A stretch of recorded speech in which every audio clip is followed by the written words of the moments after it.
Kalau kalian sering ngikutin video-video gue rasa kalian gak bakal asing sama yang namanya El Chapo.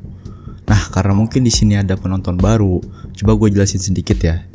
Jadi El Chapo itu nama lengkapnya adalah Joaquin Archibaldo Guzman Loera, atau ya biasa dipanggilnya Joaquin El Chapo Guzman.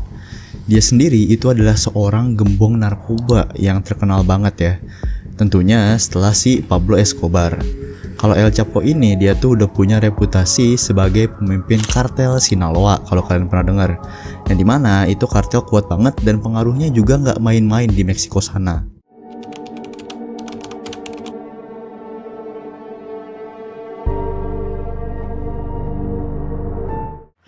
Awal karirnya tuh dimulai di tahun 1980-an. Itu dia sebagai anggota dari kartel Guadalajara namanya. Dan singkatnya beberapa tahun ke depan tuh kartel bubar karena suatu insiden. Lalu akhirnya El Chapo bikin kartel sendiri yaitu kartel Sinaloa.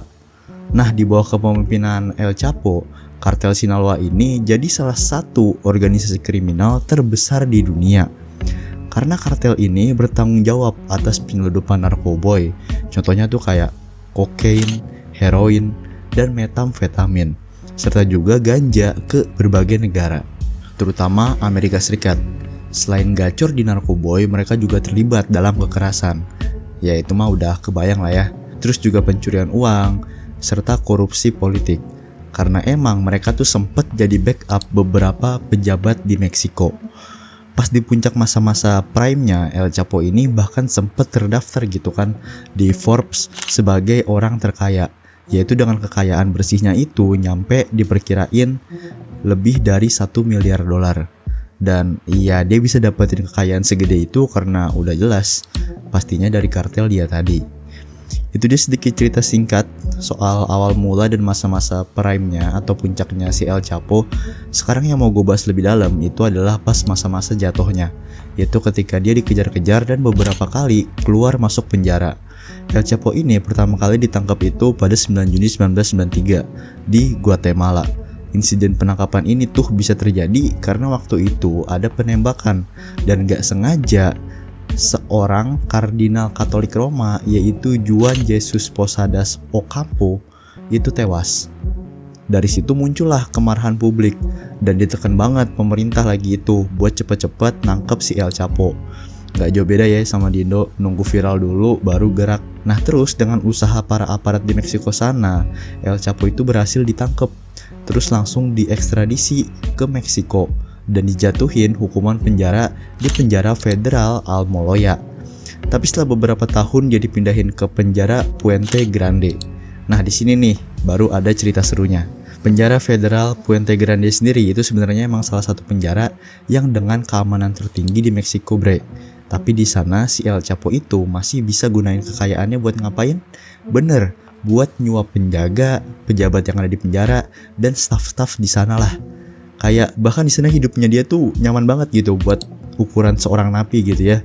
Yaitu dia dapat makanan mewah, HP juga disediain, bahkan akses istimewa ke area-area penjara yang harusnya nggak boleh dikasih tahu ke napi. Bahkan beberapa penjaga pun juga kagak ada yang tahu gitu. Ini cuma area-area yang bisa dilalui oleh pejabat-pejabat yang punya jabatan tinggi. Dari banyaknya orang-orang yang udah dia suap di sana, salah satunya yang paling loyal itu adalah Francisco El Chito Camberos Rivera.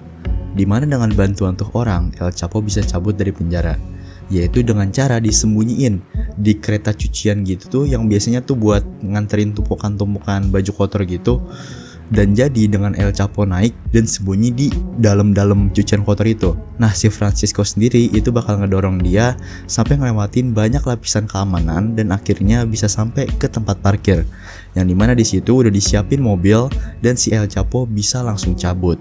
Setelah cabut dia bener-bener ngilang banget dari radar polisi dan akhirnya bisa ngelanjutin hidupnya sebagai buron dan lanjut mimpin kartel Sinaloa sampai kurang lebih 1 dekade. Hingga akhirnya dia berhasil ditangkap lagi yaitu pada 22 Februari 2014. Kali ini di Meksiko langsung, yaitu di Mazatlan, salah satu kota yang ada di Meksiko Barat. Nah sebelum kita lanjut ke penangkapan keduanya El Chapo, jadi gara-gara si El Chapo bisa cabut dari penjara ya, lagi itu pemerintah Meksiko dapat kritik pedes banget gitu kan.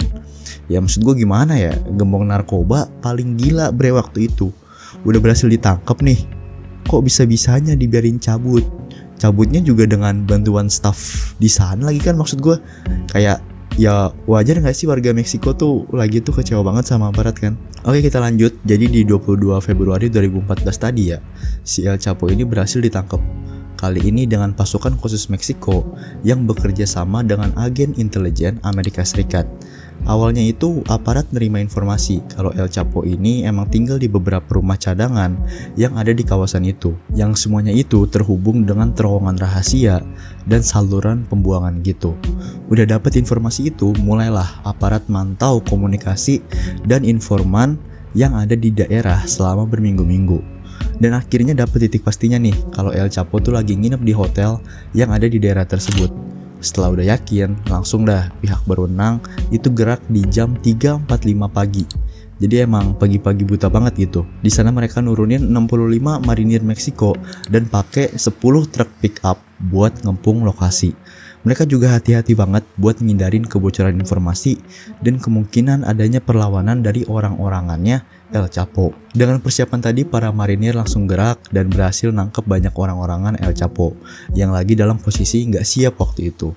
Salah satunya itu adalah Carlos Manuel Ho Ramirez yang merupakan bodyguardnya El Chapo.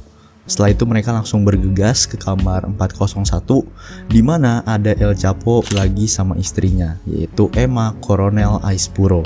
Langsunglah kamar digerebek sama marinir dan El Chapo nggak sempet ngasih perlawanan. Lalu kemudian akhirnya berhasil ditangkap dan dibawa ke Mexico City buat diinterogasi lebih lanjut. Abis itu kelar diadilin, dia resmi ditahan di penjara federal Altiplano yang lagi-lagi katanya nih ya, itu adalah salah satu penjara dengan keamanan maksimum di Meksiko. Tapi cuma 17 bulan di penjara, si El Chapo berhasil cabut lagi bre. Gimana ya, ini tuh aparat Meksiko bre, gua heran gitu, lucu banget anjir. Katanya lebih kuat penjaranya, atau enggak sama kuatnya gitu tingkat keamanannya, kok bisa-bisanya cabut lagi gitu loh. Jadi si El Chapo ini bisa cabut dengan menggunakan terowongan bawah tanah yang dimulai dari area kamar mandi di selnya. Kayaknya emang dia ngeh gitu ya kalau area ini adalah area blind spot yang nggak dijangkau sama kamera pengawas. Terowongannya itu sendiri kira-kira punya panjang 1,5 km dan itu ngehubungin penjara sama rumah kosong di luar kompleks, yang rumah kosongnya itu punya orang-orangan kartel Sinaloa. Jadi semenjak pertama kali dia menjejakkan kaki di penjara itu, dia udah mulai langsung nyuap penjaga di sana buat ngasih dia informasi soal tata letak penjara dan area-area yang kemungkinan besar itu rawan. Dan informasi itu lalu disampaikan ke orang-orangnya El Chapo yang ada di luar, dan akhirnya dari luar mereka beli rumah lalu bangun terowongan yang ngehubungin penjara sama rumah yang udah dibeli tadi. Jadi emang ini perencanaannya gila banget gitu kan, detail gitu.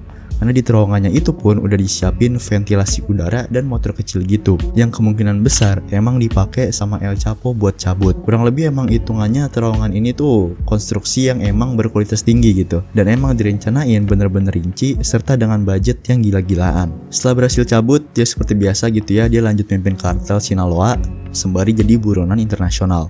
Tapi untuk yang kali ini dia nggak lama banget lepasnya, karena di 8 Januari 2016 dia berhasil ditangkap lagi untuk yang ketiga kalinya. Jadi setelah El Chapo berhasil cabut di 2015 kemarin, otoritas Meksiko tuh ngelacak pergerakannya El Chapo dan ditemukanlah rumah yang dicurigai itu jadi tempat persembunyiannya El Chapo, yaitu di daerah Los Mochis. Langsunglah diawasin tuh gerak-gerik di rumah itu kurang lebih selama sebulan, dan ternyata diketahui dari warlock kalau ada orang-orang bersenjata yang emang kelihatan sering mondar-mandir di sana.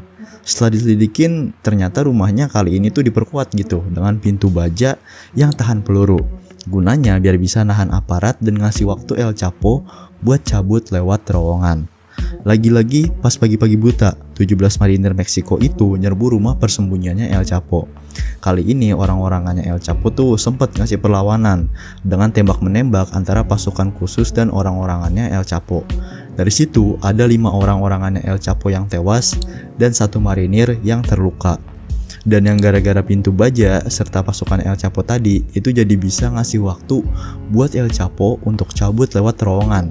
Dan bener gitu, dia muncul sekitar 1 kilometeran dari rumah tadi. Tapi kali ini marinir tuh udah nyiapin pengawas di ujung terowongan tadi. Setelah keluar, dia sempat nyuri mobil si El Chapo itu, dan otomatis mobilnya tadi udah ditandain dong. Akhirnya mereka kejar-kejaran sekitar 20 km. Lalu kemudian El Chapo berhasil ditangkap lagi. Setelah ditangkap dan diadilin, kali ini karena pemerintah Meksiko tuh dinilai nggak mampu ya buat nahan El Chapo karena pada demen duit orang-orang penjaranya ini. Jadinya kali ini dia diekstradisi ke Amerika Serikat dan diadilin lagi di sana dengan banyak tuduhan. Akhirnya 17 Juli 2019, El Chapo dinyatakan bersalah dan dihukum penjara seumur hidup ditambah 30 tahun di penjara ADX Florence, yang dimana dikenal sebagai penjara Alcatraz yang isinya tuh napi-napi paling berbahaya, sehingga keamanannya itu beneran bukan main. Beda sama penjara Meksiko di sana.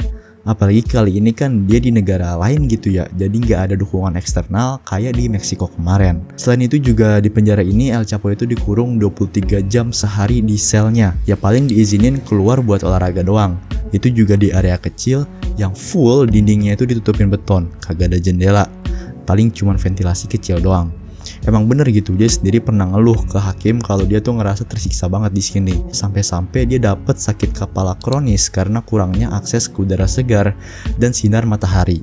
Juga nggak bisa sosialisasi dengan napi lain karena selnya itu sel isolasi. Kalau dia mau ngirim surat pun juga itu diawasin banget.